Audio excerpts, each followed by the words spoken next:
Well, a lot of talk and a lot of worry about this Zika virus.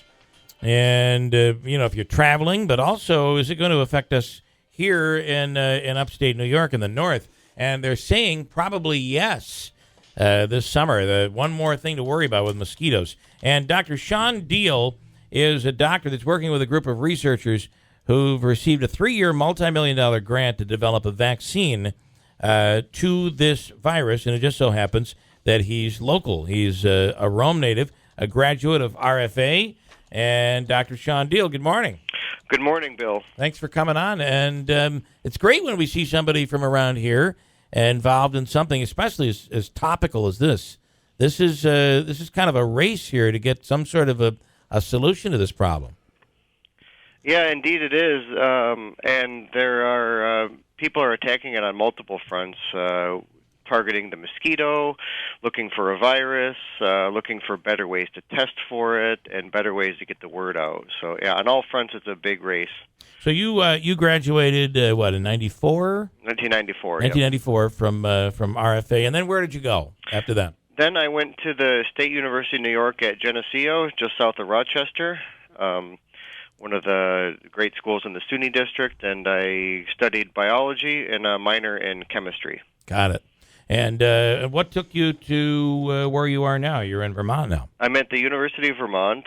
After Geneseo, I got introduced to the study of immunology by a professor, and he said with my grades and my interest that I would be able to go to graduate school for free and study immunology. So I looked around for good programs, and the University of Vermont was one. So I went to the University of Vermont in 1998.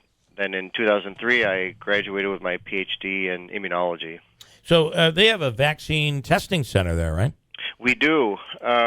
So after University of Vermont, I went to Amsterdam to work there to learn more specifically about the human immune system, and getting this skill set made it a good fit to become faculty within the University of Vermont Vaccine Testing Center, because that's what we're focused on, is the understanding of how the immune system responds to vaccinations. You know what is interesting is the last year at this time. It shows you what we follow in terms of the news. We're like the bugs that go for the shiny little thing.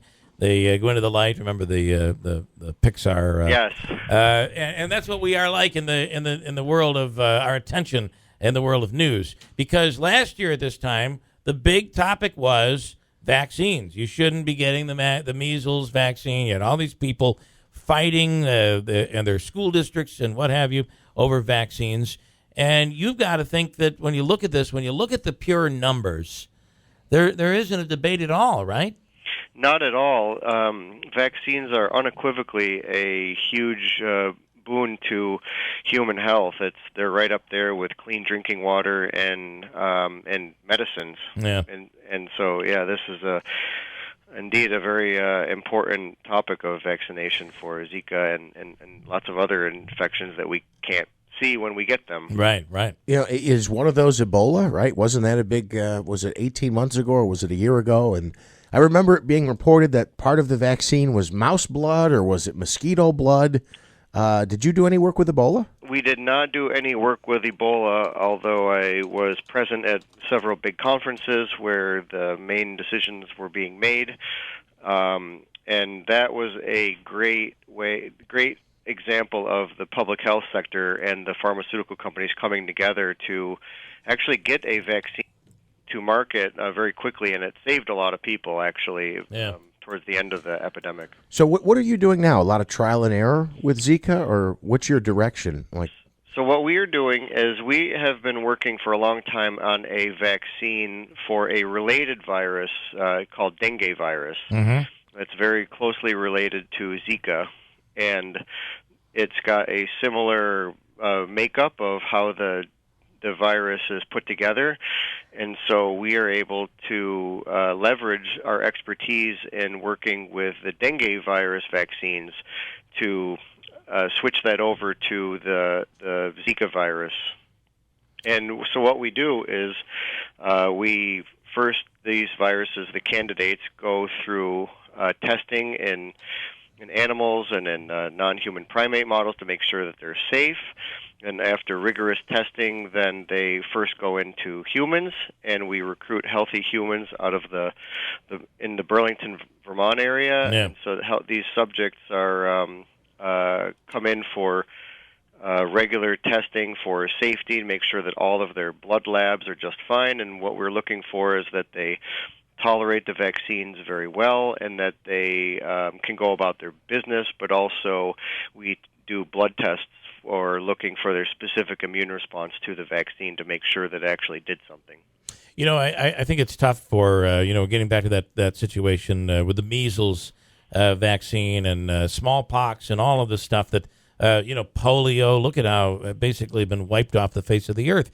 And I think it's difficult for a parent, whereas you look at this clinically and statistically, for a parent, in some of these vaccines, there are side effects, and or maybe could be side effects. And as a parent, you look at that from the fact that, boy, this is my child. Could I be potentially hurting my child? Statistically, the numbers are astronomical in favor of the child. You look at it from a numbers standpoint, and the numbers are just overwhelming in favor of taking the vaccines.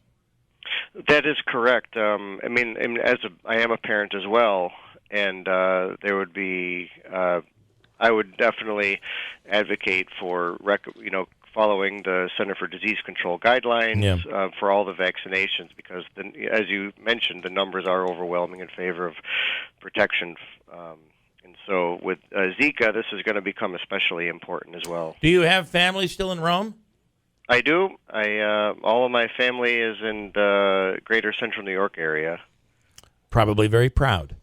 I imagine so. Yeah, I think so. All right. Well, that's good. Listen, Dr. Sean Diehl is from Rome and working on something very important right now at the University of Vermont Vaccine Testing Center. We really appreciate you taking the time this morning coming on. Thank you for the attention, and I just want to mention to thank all of the volunteers that make our studies possible, and to thank you for your time and bringing attention to this matter of Zika virus. Well, thanks so much. We appreciate the time as well. Thanks. Thank you. All right, I got to tell you, RFA is just knocking it out of the park. No mistake using the baseball analogy there when we talk about grads that have gone on to do big things, right, Andrew? Yeah. Knocking it out of the park. Rome Free Academy. Hold on tight. We'll come right back.